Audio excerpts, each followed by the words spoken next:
उत्तर प्रदेश की सियासत में अहम किरदार रखने वाले मुलायम सिंह यादव के परिवार में 2017 में जो तकरार शुरू हुई थी वो अब ऐसे मुकाम पर पहुंच चुकी है जहां समाजवादी पार्टी मुखिया अखिलेश यादव और उनके चाचा शिवपाल एक दूसरे को फूटी आंखों भी नहीं सुहाते। दोनों के बीच पड़ी दरार इतनी बढ़ चुकी है कि शिवपाल को सपा की विधायक दल की बैठक में भी नहीं बुलाया गया और नाराज शिवपाल विधानसभा में शपथ लेने की जगह दिल्ली चले गए। मुलायम परिवार के कुनबे में छिड़े इस घमासान पर सपा गठबंधन के अहम घटक दल सुहेलदेव भारतीय समाज पार्टी सुभाषपा मुखिया ओपी राजभर ने भी बयान दिया है और शिवपाल का पक्ष लिया है। राजभर ने कहा है कि परिवार में झगड़े तो होते रहते हैं लेकिन अखिलेश यादव को उन्हें बुलाना चाहिए था। राजभर ने कहा कि सरकार की ओर से विधायकों के शपथ ग्रहण की कार्यक्रम तय करने की वजह से सपा गठबंधन के विधायकों की बैठक आज टाल दी गई। उन्होंने शिवपाल की नाराजगी को लेकर कहा कि जहां परिवार में सैकड़ों लोग हों कोई ना कोई नाराजगी होती रहती है। परिवार में कभी कभी ऐसा होता है, परिवार में नाराजगी खुशी तो होती ही है, कभी खुशी कभी गम।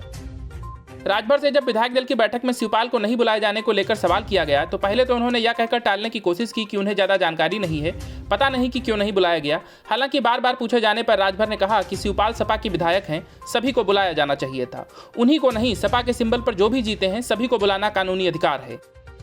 वहीं जब राजभर से यह पूछा गया कि क्या वो अखिलेश और शिवपाल के बीच झगड़े को सुलझाने की कोशिश करेंगे तो उन्होंने हंसते हुए कहा कि उनके घर के झगड़े में हम क्या करने जाएंगे। फिर सुभाषपा मुखिया ने कहा कि दोनों लोगों से मिलेंगे, बात करेंगे तो बताएंगे कि क्या दिक्कत है, क्या बीमारी है, उस बीमारी को ठीक करने की कोशिश की जाएगी। इस देश में हर चीज़ की दवा बन गई है, हम दोनों से मिलकर जानेंगे कि ऐसी बात क्यों हो रही है, ऐसा नहीं होना चाहिए। Bureau news, news of India. एक के बाद एक भ्रष्टाचार के बड़े मामले सामने आने और कई मंत्रियों के फंसने की वजह से एमवीए सरकार के विधायकों में बेचैनी है। वजह यह कि नेताओं के भ्रष्टाचार की वजह से जनता में उनकी साख बिगड़ रही है और इसका खामियाजा उन्हें चुनाव में उठाना पड़ सकता है। विधायकों की नाराजगी खत्म करने के लिए उद्धव ठाकरे ने एक तरह से उनको रिश्वत देने की योजना बना ली और इस योजना के तहत सभी विधायकों को मुंबई में एक एक फ्लैट दिया जाना है। लेकिन दिलचस्प यह है कि उद्धव ठाकरे के इस प्लान का शरद पवार ने ही खुलकर विरोध कर दिया। उद्धव ठाकरे 300 विधायकों और एमएलसी को मुंबई में फ्लैट देने वाले थे। उनकी योजना थी कि जो लेजिस्लेटर ग्रामीण इलाकों में हैं उन्हें इस सुविधा का लाभ दिया जाएगा। लेकिन एनसीपी अध्यक्ष शरद पवार ने उद्धव ठाकरे की इस योजना का विरोध कर दिया। पवार ने कहा कि महाविकास आघाड़ी ने यह फैसला लिया लेकिन मैं व्यक्तिगत रूप से इसका विरोध करता हूं। वह बात अलग है कि महाडा द्वारा बनाए गए घरों में विधायकों को अलग कोटा दिया जा सकता है। शरद पवार ने यह भी कहा कि वह इस योजना के विरोध में ज्यादा नहीं पड़ेंगे। वहीं भाजपा ने कहा कि उद्धव ठाकरे महाविकास आघाड़ी सरकार को बचाने के लिए विधायकों को लालच दे रहे हैं। सोशल मीडिया पर भी उद्धव के इस फैसले का विरोध हो रहा है। लोगों का कहना है कि जो पहले से ही करोड़पति हैं, उनको घर भी दिया जा रहा है। कई लोगों ने यह भी कहा कि विधायक 5 साल के लिए चुने जाते हैं, जीवन पर्यंत विधायक नहीं रहते।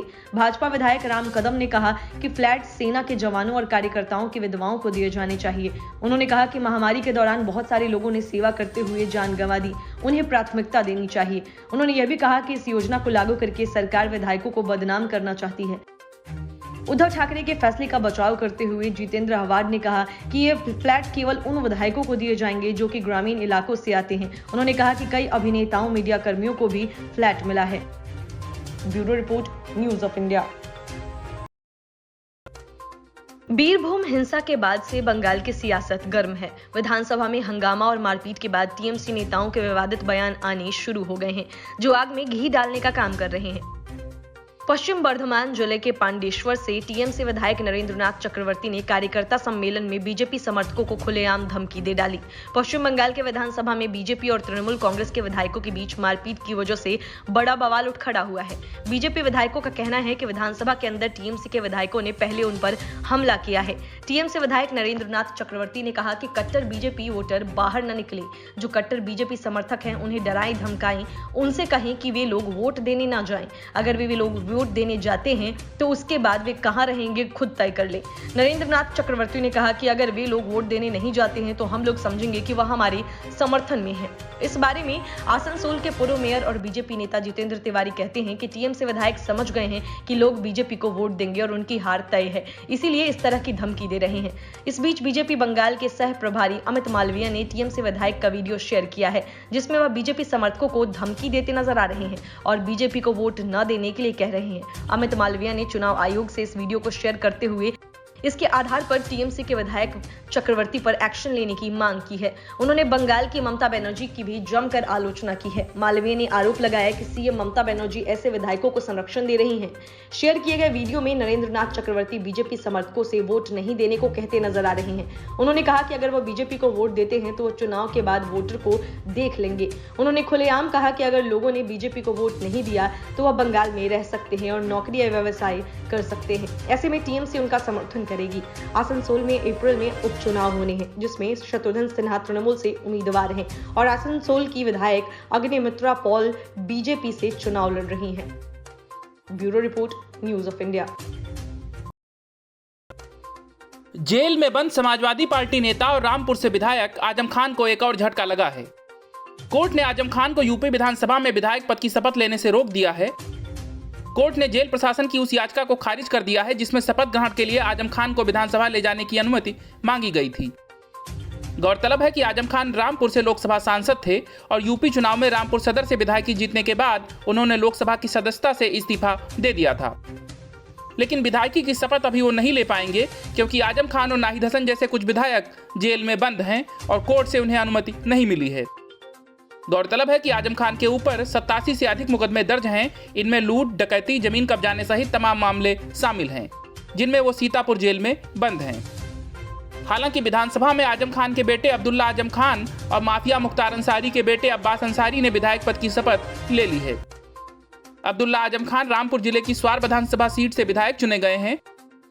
अब्दुल्ला आजम 2017 में भी इसी सीट से विधायक चुने गए थे, लेकिन 2019 में उनकी विधायक की सदस्यता समाप्त हो गई थी। उनके ऊपर आरएसएस के एक नेता ने आरोप लगाया था कि अब्दुल्ला आजम ने चुनाव लड़ने के लिए अपनी बर्थ सर्टिफिकेट के साथ छेड़छाड़ की है। बाद में जिला प्रशासन की जांच में यह आरोप सही पाया गया था, जिसके बाद चुनाव आयोग ने अब्दुल्ला आजम की सदस्यता समाप्त कर दी थी। वहीं माफिया मुख्तार अंसारी के बेटे अब्बास अंसारी मऊ सदर सीट से विधायक हैं और अब्बास अंसारी को भी हाईकोर्ट से राहत मिली है। हाईकोर्ट ने अब्बास अंसारी की गिरफ्तारी पर रोक लगा दी है। कोर्ट ने चुनाव आयोग और यूपी सरकार से 27 अप्रैल तक जवाब भी मांगा है। अब्बास अंसारी पर चुनाव प्रचार के दौरान अधिकारियों को धमकाने का आरोप लगा था। उन्होंने प्रचार के दौरान कहा था कि सपा सरकार बनने पर पहले अधिकारियों से हिसाब लिया जाएगा। मैं अखिलेश यादव से बात करके आया हूं कि 6 महीने तक अधिकारियों के ट्रांसफर नहीं होंगे, पहले उनसे हिसाब किताब होगा। वहीं यूपी विधानसभा में चुनाव जीत कर आए प्रदेश के सभी विधायकों को शपथ दिलाई जा रही है। सोमवार को सबसे पहले सीएम योगी आदित्यनाथ ने विधायक पद के रूप में शपथ ली, तो उनके बाद नेता विपक्ष अखिलेश यादव ने भी शपथ ग्रहण किया। पहले दिन 343 विधायकों के शपथ के बाद यह सिलसिला आज भी जारी है। Bureau news, news of India. Maharashtra सरकार में मंत्री और एनसीपी नेता नवाब मलिक पर प्रवर्तन निदेशालय ईडी का शिकंजा कसता जा रहा है और साथ ही उनकी मुश्किलें बेतरतीब तरीके से बढ़ती जा रही हैं। प्रवर्तन निदेशालय मलिक परिवार की सभी संपत्तियों की जांच करेगा। प्रवर्तन निदेशालय ने मलिक और उनके परिवार के नाम पर दर्ज सभी प्रॉपर्टी की जानकारी हासिल करने के लिए मुंबई उपनगर के रजिस्ट्रार को पत्र लिखा है। इस पत्र में नवाब मलिक और उनकी पत्नी मेहजबीन और बेटे फराज मलिक के नाम पर दर्ज सभी संपत्तियों के कागजात मुहैया कराने की मांग ईडी ने रजिस्ट्रार से की है। दरअसल ईडी ने पहले यह सभी दस्तावेज मलिक परिवार से मांगे थे, लेकिन वहां से दस्तावेज न मिलने के चलते अब ईडी ने रजिस्ट्रार दफ्तर का रुख किया है। खबरों के अनुसार संपत्तियों में मलिक के बेटे फराज के नाम पर 2 फ्लैट शामिल हैं। ये सांताक्रूज पश्चिम में स्थित फ्लैट नंबर 6 गुलाम नाबी मंजिल और बांद्रा पश्चिम में बांद्रा वास्तु भवन में फ्लैट नंबर 501 हैं। ईडी ने कुर्ला पश्चिम के नूर मंजिल में flat number B03, C2, C12 और G8 का भी रिकॉर्ड मांगा है। ये फ्लैट मलिक और उनकी पत्नी मेहजबीन के नाम पर हैं। जांच एजेंसी के अधिकारियों को इन संपत्तियों के शीर्षक से संबंधित कथित अनियमितताओं का संदेह है, इसीलिए इसने सरकार को पत्र लिखकर आधिकारिक रिकॉर्ड मांगा है। गौरतलब है कि मलिक को प्रवर्तन निदेशालय ने भगौड़े गैंगस्टर दाऊद इब्राहिम और उसके सहयोगियों से जुड़े धन शोधन जांच के सिलसिले में 23 फरवरी को गिरफ्तार किया था। तब से मलिक न्यायिक हिरासत में हैं।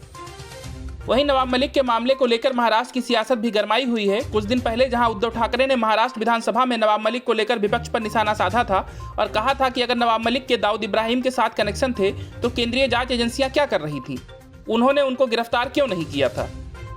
तो वहीं बीजेपी नेता और पूर्व मुख्यमंत्री देवेंद्र फडणवीस ने भी सरकार पर निशाना साधा था। उन्होंने शायरी बोलते हुए कहा था, राज पर पहरा है, जख्म बहुत गहरा है, लगता है बड़ी चोट खाई है, दर्द बनकर बातें जुबान पर आई हैं। उन्होंने कहा था कि बम विस्फोट के आरोपी दाऊद के गुर्गे से जमीन खरीदने का समर्थन नहीं किया जा सकता। Bureau news, news of India. Paschim Bangal के बीरभूम जिले में हुई हिंसा को लेकर राज्य में सियासी घमासान छिड़ा हुआ है और पक्ष विपक्ष दोनों तरफ से आरोप प्रत्यारोप का सिलसिला जारी है। पश्चिम बंगाल के राज्यपाल जगदीप धनखड़ ने भी ममता बनर्जी पर हमला बोलते हुए बंगाल में जंगल रास्ता कह दिया था। लेकिन इस बीच बढ़ती सियासी खटास और जंग को थामने के लिए जहां राज्यपाल जगदीप धनखड़ ने मुख्यमंत्री ममता बनर्जी को बातचीत के लिए बुलाया, तो वहीं अपने चिरपरिचित अंदाज में उन पर जमकर निशाना भी साधा है। राज्यपाल की तरफ से ममता बनर्जी को एक चिट्ठी जारी की गई है। राज्यपाल ने हिंसा को लेकर इसमें ममता बनर्जी को लिखा है कि राज्य में बढ़ती हुई हिंसा और बिगड़ती कानून व्यवस्था को लेकर बातचीत के लिए आप जल्द से जल्द राजभवन आएं। राज्यपाल धनखड़ ने ममता बनर्जी पर इस चिट्ठी में निशाना साधते हुए उनके उस फैसले पर चिंता जताई जिसमें सीबीआई जांच के विरोध में सड़कों पर उतरने की बात कही गई थी। धनखड़ ने कहा कि सीबीआई जांच के आदेश हाईकोर्ट की तरफ से दिए गए और हाईकोर्ट की निगरानी में ही जांच जारी है, इसके बावजूद इसका विरोध किया जा रहा है। राज्यपाल ने आगे कहा कि राज्य में संविधान और कानून के नजरिए से पहले ही लेचर शासन व्यवस्था है। हाल ही में हुई भयावह घटनाओं और विधानसभा में बने माहौल ने इसे और ज्यादा तनावपूर्ण बना दिया है। गौरतलब है कि बीरभूम के रामपुर हाट में हुई टीएमसी नेता की हत्या के बाद घरों में आग लगाकर 10 लोगों की बर्बर हत्या कर दी गई थी। इसके बाद से इस हत्याकांड पर चर्चा को लेकर पश्चिम बंगाल विधानसभा में जमकर बवाल हुआ, जहां बीजेपी और टीएमसी विधायकों के बीच मारपीट के वीडियो भी सामने आए। दोनों ही पक्षों ने एक दूसरे पर गंभीर आरोप लगाए। वहीं हाल ही में एक टीएमसी विधायक की तरफ से विवादित बयान भी सामने आया जिसमें वो बीजेपी समर्थकों को धमकी देते हुए नजर आ रहे हैं। इसको लेकर भी बीजेपी ने चुनाव आयोग में शिकायत की है। Bureau news of India. Uttar Pradesh में योगी सरकार के दोबारा वापस आने के बाद से ही अपराधियों में बुलडोजर का भयानक खौफ दिख रहा है। पिछले सिर्फ 14 दिनों में ही 50 से ज्यादा अपराधी बुलडोजर के खौफ से सरेंडर कर चुके हैं। तो वहीं अब किसी जमाने में जिन माफियाओं की तूती बोलती थी उन पर भी बुलडोजर खूब चल रहा है। ताजा मामले में माफिया अतीक अहमद के अवैध निर्माण पर फिर से बुलडोजर चला है।